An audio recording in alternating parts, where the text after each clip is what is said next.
puede ser personas que aún nosotros no conocemos. ¿Por qué? Porque las maldiciones siguen a las personas hasta la cuarta, quinta, sexta generación para poder traer un rompimiento. El Señor me habló de Sansón en cuanto a esa parte. Y me dijo Sansón, pues cuando lo sitiaron, dice que le cerraron una ciudad. Y cuando a Sansón lo encerraron en aquella ciudad, dice que él tomó la puerta principal, la desarraigó con todo y su lindele y dice que se fue al frente de un monte que se llamaba el Hebrón. Cuando traducimos esa palabra dice el lugar del pacto. Y allí el Señor me dice, Alexander, según Apocalipsis, yo soy el Dios que cuando abro nadie cierra y cuando cierro nadie sale. Pero alguien tiene que tomar la decisión de tomar ese portón que encerró a la familia durante mucho tiempo y quitarlo de allí para que no solamente esa persona, sino que tampoco los demás estén encerrados y la puerta esté abierta, haya libertad. Así es.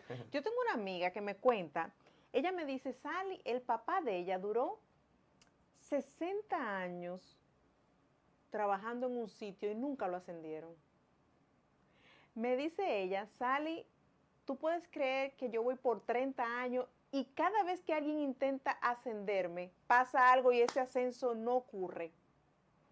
Entonces, para esa persona, ¿qué tú le dirías? ¿Cómo uno rompe una maldición generacional cuando uno ya está en los caminos de Cristo y se supone que no debe? ¿Cómo uno hace para romperla? Sí, lo que pasa es que me fui mucho en el ámbito bíblico y pues me salí de lo que es lo secular. Y bueno, lo mismo que dije, ya lo dije, pero ahora lo voy a decir más claro. Ajá. Pues la oración y el ayuno. Realmente hasta que un hombre no tiene un encuentro con su creador, y bueno, no necesariamente sea que esa persona no sea cristiana, puede ser que sea cristiana, sino que el Señor a mí me ha enseñado que la victoria del cristiano está en la oración, independientemente de todo. Recuerdo que yo estaba en Colombia y estaba comiendo algo, y cuando estaba comiendo no había orado por la comida. Y el Espíritu de Dios me dijo, ¿por qué no oraste por la comida? Y yo le dije, pero es que yo siempre oro. Y el Espíritu de Dios me dijo, no, es que tú tienes que orar por todo. No veas sencillo el comer, porque si alguien te da una comida que está dañada, tú no lo sabes. Si tú no oras, ¿cómo yo te protejo? O sea, Wow. Dios nos sigue protegiendo por misericordia, ¿no? Pero lo correcto es que nosotros debemos orar. Y me dijo, tienes que orar cuando comas, tienes que orar cuando te levantes, tienes que orar cuando camines, cuando tomes un bus, cuando tomes una moto.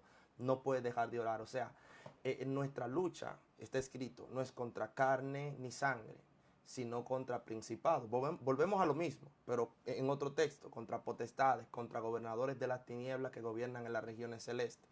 Entonces estos espíritus tratan de encarcelar a las personas y a las familias dentro de un ambiente donde hay familias, por ejemplo, que todas las generaciones violan a alguien, violan a la mamá, violan a la nieta, violan a la abuela, o sea, en su tiempo, cuando la abuela fue joven, la violaron, luego a su hija, luego a su nieta, porque hay una maldición que alguien tiene que romper. ¿Cómo? ¿Matando al violador? No, porque es un espíritu, no es la misma persona que está cometiendo el mismo hecho. Es un espíritu detrás de la misma familia. Entonces, para romper con esa maldición, alguien tiene que entrar en oración y decirle al Creador, a nuestro Dios, qué es lo que está pasando con mi familia. Yo necesito que tú me reveles, como dice Jeremías 3:33. Clama a mí y yo te responderé y te enseñaré cosas grandes y ocultas que tú no conoces. O sea, todos nosotros tenemos celulares, pero ¿qué pasa? Que cuando un teléfono lo tiene un niño, no le da la misma utilidad que un ingeniero. Sí. Cuando un ingeniero tiene un celular, no le da la misma utilidad que le da un ingeniero en sistema, o un ingeniero civil, o un ingeniero industrial. ¿Por qué? Porque cada uno tiene un área diferente. Lo que un ingeniero en sistema hace con un teléfono sorprendería a cualquier otro. Sí. Porque dice, ese teléfono tenía esa función. ¿Por qué razón se preguntaría algo que es tan simple? Porque tú tienes el teléfono en la mano. Porque hay conocimientos que hasta que no se te revelan, tú no sabes cómo caminar y cómo hacer las cosas.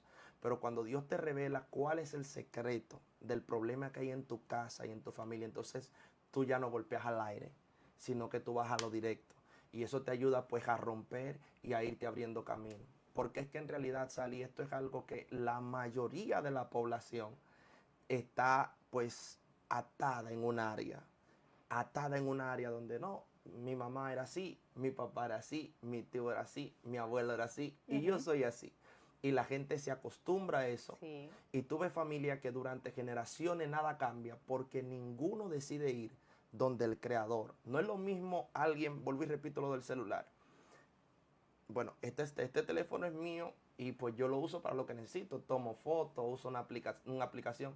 Pero cuando el que creó el celular lo tiene en la mano, vuelvo y repito, igual que el ingeniero en sistemas, porque tienen conocimiento que nosotros no, Sí. va a ser cosas que nosotros vamos a decir, el celular hacía eso. Yo no sabía que hacía eso, porque solamente el creador sabe todos los programas y las utilidades que tiene ese dispositivo.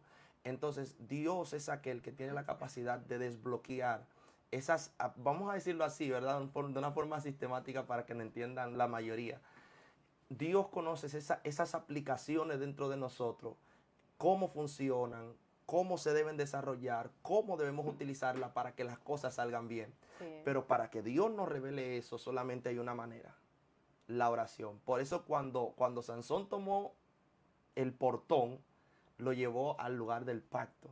Cuando traducimos lugar del pacto, es el lugar donde yo inicié, donde yo comencé, donde yo firmé el contrato. O sea, yo voy a recursos humanos, yo voy a la oficina, yo voy donde el jefe y le voy a preguntar, ¿qué está pasando? Y Exactamente. entrado a la habitación, cerradas las puertas, el Señor que te ve en el secreto te va a recompensar en público. O sea, yo tengo que ir a preguntarle al jefe del asunto, ¿qué está pasando con esto? Muéstrame, revélame, envíame a alguien. Si yo no tengo sueño de revelación, si yo no escucho esa voz que me habla, pues envíame a alguien que me diga cuál es el propósito con esto, qué tú quieres que yo haga, cómo quieres que me maneje, cómo quieres que me conduzca, porque yo sé que tu voluntad es de bendición y no de maldición. Es una voluntad de bien y no de mal. Es una voluntad que en la cual tu palabra dice en Salmos capítulo 1 que el justo, ¿verdad? Será como árbol plantado junto a corriente de agua viva, que da su fruto a su tiempo y su hoja no cae. Y todo lo que haga prosperará. ¿Por qué no estoy prosperando? ¿Qué está pasando? Entonces, tú estás poniendo a tu padre, porque la Biblia dice que él es nuestro padre, Sí. tú le estás poniendo entre la espada y la pared. Tú le estás diciendo, oye, yo tengo 30 años en una empresa, yo tengo 30 años con una situación en mi familia y yo no veo un resultado. Pero Cristo nos dice, cuando oren, sean persistentes como el amigo imprudente. Cuando oren, sean persistentes como aquella mujer que fue donde el juez injusto, que no le temía a Dios ni le temía a los hombres, pero todos los días ella volvía y le decía al hombre, hazme justicia, hasta que un día el hombre se cansó.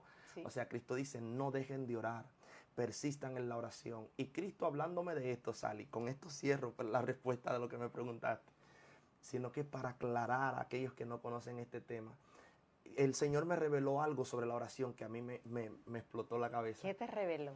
Y el Señor me dijo, Alexander, en el estanque de Bethesda había muchos enfermos. Lo dice el capítulo cuando uno lo lee.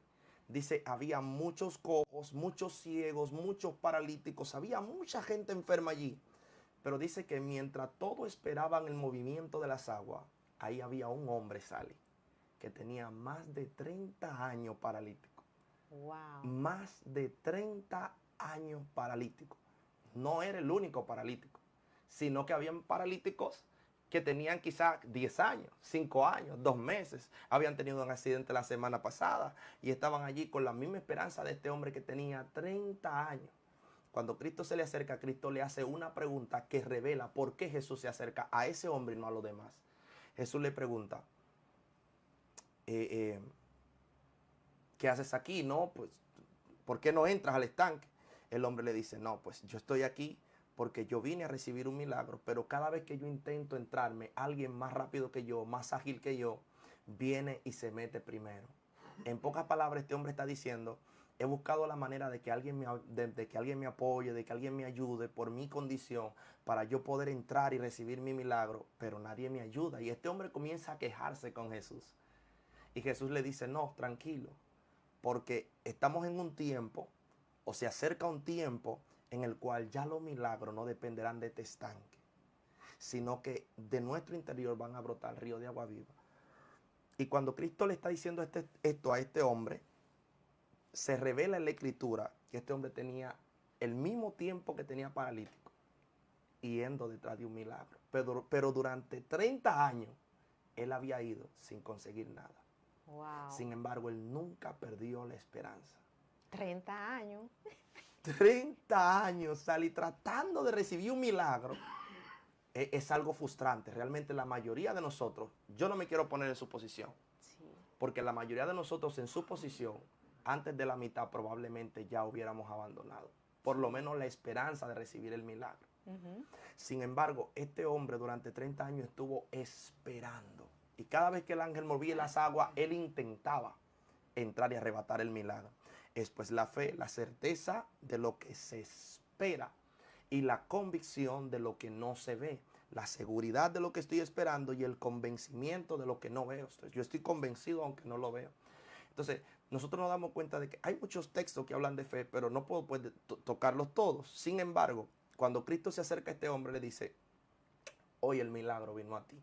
Y cuando ora por este hombre, dice que este hombre recibe el milagro, pero en aquel lugar que Jesús oró por ese paralítico que tenía 30 años esperando, había más enfermos. Pero aquellos otros enfermos no tenían 30 años esperando una respuesta de Dios. No todo el tiempo que oramos, no todo el tiempo que ayunamos, porque es un mal concepto que nos han enseñado a los creyentes. Cuando tú oras, Dios te responde. Cuando tú ayunas, Dios hace algo sorprendente, porque la gente testifica. Yo ayuné 3 días y cuando salí fue una bomba de tiempo. Yo hice un ayuno de 7 días y cuando yo salí de ahí Dios hizo una transformación en mi vida. No trata de eso, trata de que si yo lo hice y no funcionó, yo voy a seguir haciéndolo. Y yo lo hice y no funcionó y yo voy a seguir buscando y hasta que Dios no me responda, yo no voy a dejar de orar.